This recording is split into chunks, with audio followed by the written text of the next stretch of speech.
Welcome to MP career. MP career में आपका स्वागत है। हमारे प्रदेश में कई स्टूडेंट के अंदर प्रतिभा है, लेकिन पैसों के अभाव में वे अपनी पढ़ाई पूरी नहीं कर पाते हैं। वे स्टूडेंट एमपी स्कॉलरशिप के माध्यम से अपना उज्जवल भविष्य बना सकते हैं और अपने सपनों को पूरा कर सकते हैं।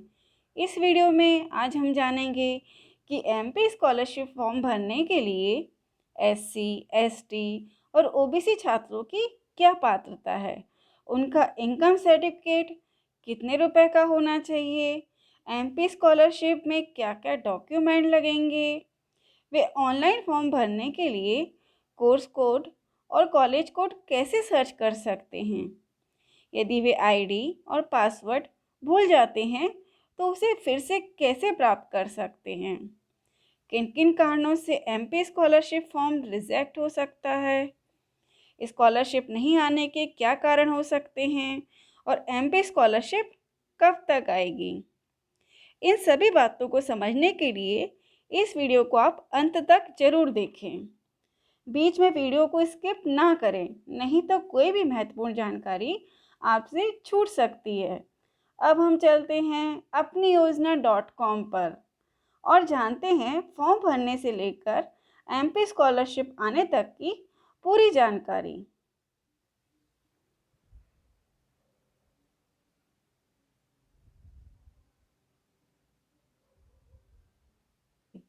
हमारे मध्य प्रदेश में एससी, एसटी और ओबीसी वर्ग के स्टूडेंट की संख्या बहुत ज़्यादा है। ये सभी स्टूडेंट पोस्ट मैट्रिक स्कॉलरशिप के माध्यम से 10वीं करने के बाद 11वीं, 12वीं, diploma, graduation, post graduation, doctorate आदि की पढ़ाई कर सकते हैं। सबसे पहले देखते हैं कि एससी और एसटी स्टूडेंट के लिए क्या पात्रता है। इस योजना में 100% स्कॉलरशिप के लिए आवेदन करने वाले एससी और एसटी छात्रों की वार्षिक पारिवारिक आय 2.5 लाख रुपए से कम होनी चाहिए। 50% स्कॉलरशिप के लिए आवेदन करने वाले एससी और एसटी छात्रों की वार्षिक पारिवारिक आय 2.5 लाख और 6 लाख रुपए के बीच होनी चाहिए। अब देखते हैं कि ओबीसी छात्रों के लिए क्या पात्रता होगी। एमपी स्कॉलरशिप में 100% स्कॉलरशिप के लिए आवेदन करने वाले ओबीसी छात्रों की वार्षिक पारिवारिक आय 75,000 रुपये से कम होनी चाहिए। 50% स्कॉलरशिप के लिए आवेदन करने वाले ओबीसी छात्रों की वार्षिक पारिवारिक आय 1 लाख रुपये से कम होनी चाहिए। अब देखते हैं एमपी स्कॉलरशिप का फॉर्म भरने के लिए हमें क्या क्या डॉक्यूमेंट देने होंगे। इसका ऑनलाइन फॉर्म भरते समय फोटोग्राफ, 10वीं की मार्कशीट, पिछली परीक्षा की मार्कशीट, जाति प्रमाण पत्र, माता पिता का आय प्रमाण पत्र, बैंक पासबुक, निवासी प्रमाण पत्र आदि स्कैन करके अपलोड करना होगा। इसके साथ साथ समग्र ID, college code, course code, branch code, Aadhaar number, bank account number and IFSC code भी देना होगा।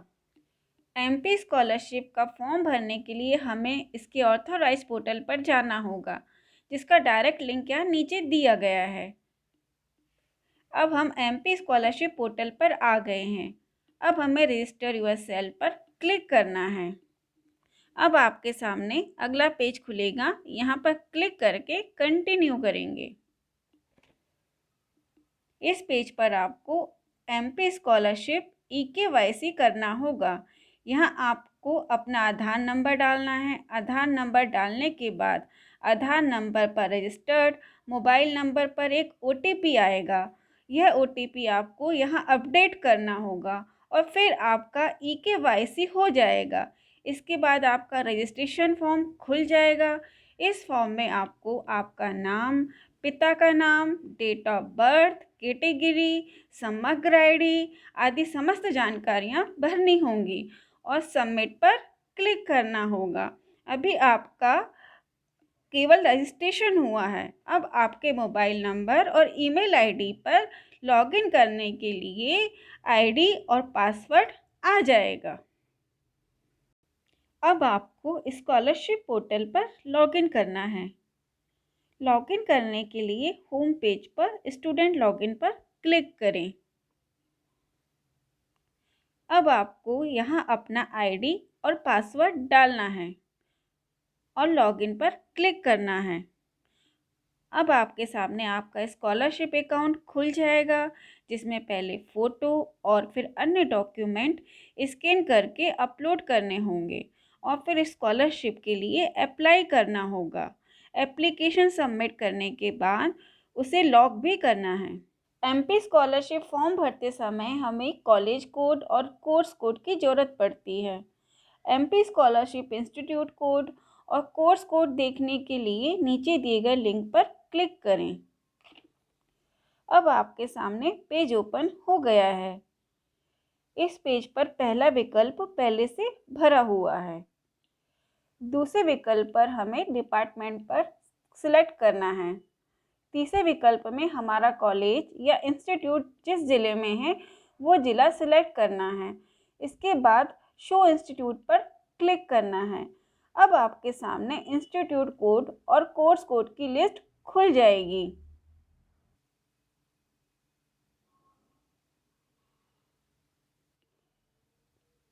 कई बार स्कॉलरशिप पोर्टल का आईडी और पासवर्ड भूल जाते हैं, तो एमपी स्कॉलरशिप आईडी और पासवर्ड फिर से प्राप्त करने के लिए डायरेक्ट लिंक यहाँ दिया हुआ है।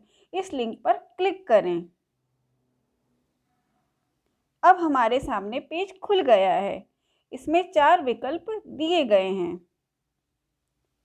पहले विकल्प पर क्लिक करने के बाद हमें अपनी कैटेगरी चुनना है। दूसरे विकल्प में आपको फर्स्ट नेम लिखना है। याद रखिए, आपको पूरा नाम नहीं डालना है, केवल फर्स्ट नेम ही लिखना है। इसके बाद तीसरे विकल्प में मोबाइल नंबर देना है। ये मोबाइल नंबर वही होना चाहिए जो आपने स्कॉलरशिप फॉर्म में दिया है। अब रिसेट पासवर्ड पर क्लिक करें। आपके सामने नया लॉगिन आईडी और पासवर्ड आ जाएगा। इतना सब करने के बाद भी हमारा फॉर्म रिजेक्ट हो सकता है और हमारी स्कॉलरशिप रुक सकती है। तो अब हम देखते हैं कि किन किन कारणों से हमारा फॉर्म रिजेक्ट हो सकता है और उन कारणों को दूर करने के क्या उपाय हैं। इसके अलावा हमारी स्कॉलरशिप रुकने की क्या वजह हो सकती है और उनसे कैसे बचा जा सकता है। यदि आपके माता पिता की आय प्रमाण पत्र 3 साल से अधिक पुराना है तो आपका फॉर्म रिजेक्ट हो सकता है, क्योंकि आय प्रमाण पत्र 3 साल के अंदर बना हुआ होना आवश्यक है। पहले वर्ष की स्कॉलरशिप लेने के बाद यदि आपने कॉलेज छोड़ दिया है और फिर अगले साल फिर से कॉलेज में प्रवेश लिया है, तब फिर से अप्लाई करने पर आपका फॉर्म रिजेक्ट हो जाएगा। स्कॉलरशिप फॉर्म भरते समय कुछ गलत जानकारी देने पर भी आपका फॉर्म रिजेक्ट हो जाएगा और आपकी स्कॉलरशिप नहीं आएगी। कई बार ट्रांजैक्शन नहीं होने पर बैंक अकाउंट डीएक्टिवेट या बंद हो जाता है। यदि इस वजह से भी स्कॉलरशिप नहीं आती है, फॉर्म भरने से पहले अपने बैंक अकाउंट से एक ट्रांजैक्शन करके ज़रूर देखें। आपके द्वारा बैंक अकाउंट नंबर गलत दर्ज करने पर भी या आईएफएससी कोड गलत भरने पर भी स्कॉलरशिप नहीं आती है। जो बैंक अकाउंट आपने फॉर्म में दिया है, यदि वो किसी और के नाम पर है तो भी स्कॉलरशिप नहीं आएगी। बैंक अकाउंट आपके नाम से होना आवश्यक है। आपने बैंक का नाम तो दर्ज कर दिया है, लेकिन आपने आईएफएससी कोड किसी और बैंक का दर्ज कर दिया है तो भी आपका फॉर्म रिजेक्ट हो जाएगा। एमपी स्कॉलरशिप का फॉर्म भरने के बाद हमें एक ही दिन का इंतज़ार रहता है। वो दिन रहता है हमारी स्कॉलरशिप आने का। हमारी एमपी स्कॉलरशिप कब तक आएगी और यह देखने के लिए कि कहीं हमारा फॉर्म रिजेक्ट तो नहीं हो गया है या हमारा फॉर्म कहाँ तक पहुंचा है, यह देखने के लिए हमें एमपी स्कॉलरशिप स्टेटस चेक करना होगा, जिसका वीडियो यहाँ दिया हुआ है। इस वीडियो को देखकर आप अपने मोबाइल पर एमपी स्कॉलरशिप सर्च और चेक कर सकते हैं। अपनी योजना.com पर अन्य योजनाओं की जानकारी भी दी हुई है। यदि आपको ये वीडियो पसंद आता है तो आप इसे लाइक करें, आगे शेयर करें, कमेंट ज़रूर करें और यदि अभी तक चैनल सब्सक्राइब नहीं किया है तो उसे सब्सक्राइब करें ताकि आने वाले हर वीडियो की जानकारी आपको सबसे पहले मिल सके। धन्यवाद।